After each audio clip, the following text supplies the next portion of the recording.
ठिकाणी क्रांतीसूर्य महात्मा फुले आणि भारतीय राज्यघटनेचे शिल्पकार महामानव डॉक्टर बाबासाहेब आंबेडकर यांच्या जयंती सप्ताहाच्या निमित्तानं ग्रंथ प्रदर्शन आणि 14 तास अखंड वाचन हा जो काही उपक्रम होतो आहे त्यानिमित्तानं आपल्या महाविद्यालय विकास समितीचे ज्येष्ठ सदस्य आपल्या सर्वांचे मार्गदर्शक आदरणीय अप्पाजी दांडे, त्याचबरोबरीनं या ग्रंथालयाचे ग्रंथपाल भिंगाळ सर, आपल्या महाविद्यालयाच्या विविध विभागांचे उपप्राचार्य, विभाग प्रमुख, विशेष शिक्षक आणि सर्वात महत्त्वाचं म्हणजे तुम्ही सर्व लाडके विद्यार्थी बंधू आणि भगिनी.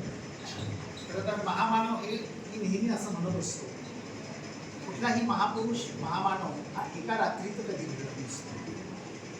तो घडण्याच्या मागे 3 गोष्टी कारणीभूत असतात, ज्यामध्ये बालपणापासून त्याच्या घडणीला जे काही नवं वळण मिळत असतं तिथपर्यंत घडणाऱ्या वेगवेगळ्या प्रकारच्या घटना, त्याला आलेले अनुभव आणि त्याला भेटणाऱ्या भेट, त्यानंतर तो ज्या काळामध्ये आणि ज्या परिस्थितीमध्ये वावरत असतो ती भोवतालची सामाजिक परिस्थिती आणि सर्वात महत्त्वाचं म्हणजे त्याच्या वाचनात येणारी पुस्तकं.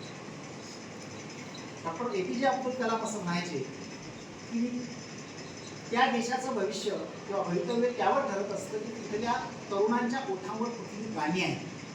ती गाणी हा सुद्धा एक वाचनाचाच प्रकार आहे, साहित्याचाच प्रकार आहे. डॉक्टर बाबासाहेब आंबेडकर यांच्या जीवनाला एक नवी कलाटणी मिळाली.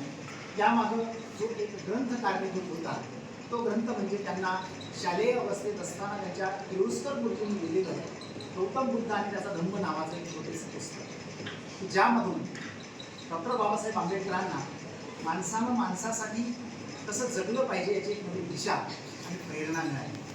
आणि त्यानंतर वाचल्याशिवाय पर्याय नाही, शिकल्याशिवाय पर्याय नाही, त्याशिवाय आपल्यासह हा समाज जो आहे त्याचा उद्धार होऊ शकत नाही, अशी जी प्रेरणा मिळाली. आणि आपला शिक्षण प्रवास जो आहे तो संपवत असताना आणि अखंडपणानं पुढे देखील त्यांनी आपला लेखनाचा आणि वाचनाचा व्यासंग कधीच सोडला नाही.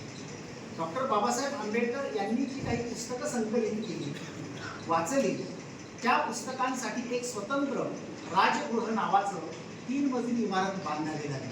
इतकी ग्रंथसंपदा त्यांनी अगदी पोटाला चिंता घेऊन संकलित केली, कारण त्यांना माहीत होतं ग्रंथाचं महात्म्य आणि त्यात मांडल्या गेलेल्या ज्ञानाचं आणि विचाराचं महात्म्य. अभ्यास करत असताना, विद्यार्थी दशेत असताना अखंडपणानं 18 तास हा महामानव अभ्यास करायचा, वाचन करायचा, आणि म्हणून हा महामानव घडलेला आहे. महामानव एका रात्री घडत नसतात असं मी म्हटलं, त्याचं कारणच आहे आजचा काळ हा अत्यंत धकाधकीचा आहे, खूप स्पर्धेचा आहे. खरं तर आपण वाचनापासून खूप तुटलेलो आहोत. अशा परिस्थितीमध्ये जर आपल्याला खऱ्या अर्थानं खूप मोठं व्हायचं असेल तर वाचल्याशिवाय पर्याय नाही.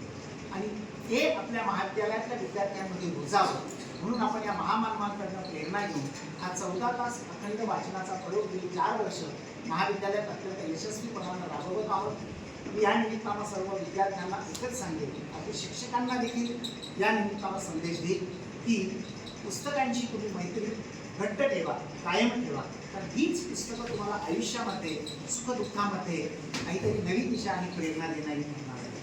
आज या उपक्रमामध्ये जे विद्यार्थी सहभागी झाले आहेत मी त्या सर्वांचं महाविद्यालयाच्या वतीने खूप अभिनंदन करतो. आणि केवळ तुम्ही एक प्रोटोकॉल म्हणून वाचन करू नका, मनापासून वाचा. जर आज तुम्हाला वेळ कमी पडला तर तुम्ही जे काही पुस्तक घेतलेलं आहे ते घरी जाऊन वाचून संपवा. आणि वाचलेल्या पुस्तकावर तुम्हाला जे काही आकलन झालेलं असेल, तुम्हाला जे काही कळलेलं असेल ते तुम्ही तुमच्या भाषेमध्ये जसं जमेल तसं त्या कागदावर उतरवून द्या. कारण त्यावेळी खऱ्या अर्थानं त्या वाचनाचं जे काही महत्त्व आहे किंवा आपण जो काही या ठिकाणी हा उपक्रम घेतो आहोत त्याचा हेतू साध्य होईल असं मला वाटतं.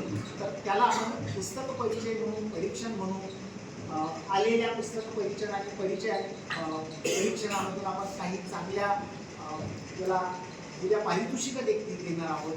त्याचबरोबरीनं आपला जो महाविद्यालयाचा अंक आहे त्या अंकामध्ये त्याचं प्रकाशन देखील करणार आहोत. एवढंच या निमित्तानं घोषित करतो आणि या ठिकाणी थांबतो. धन्यवाद. जय हिंद, जय